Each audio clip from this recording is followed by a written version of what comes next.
మాకు చేతనైతే పులిలాగా కొట్లాడతాం తప్ప పిల్లిలాగా పడుకోమని మాజీ సీఎం కేసీఆర్ అన్నారు.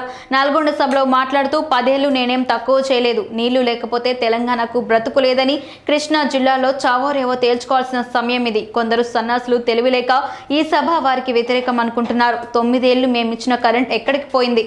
మనల్ని మనం కాపాడుకోకపోతే ఎవరు మనల్ని రక్షించలేరు అని వ్యాఖ్యానించారు. కేసీఆర్ గవర్నమెంట్ పోగానే కట్కేసినట్టే బంద్ అవుతుంది ఆ కరెంటు.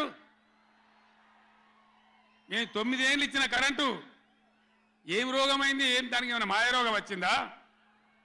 యాడికి బాయే కరెంటు? ఎటు బాయే? దద్దమ్మల రాజ్యం ఉంటే గట్లనే ఉంటుంది, చాతగాని చవటల రాజ్యం ఉంటే గట్లనే ఉంటుంది. వాళ్ళు ఉన్నంత మాత్రాన మనం నర్వస్ కావద్దు. ఎక్కడికక్కడ నిలదీయాలి. ఏమైందిరా బిడ్డ నా కరెంట్ అని అడగాలి.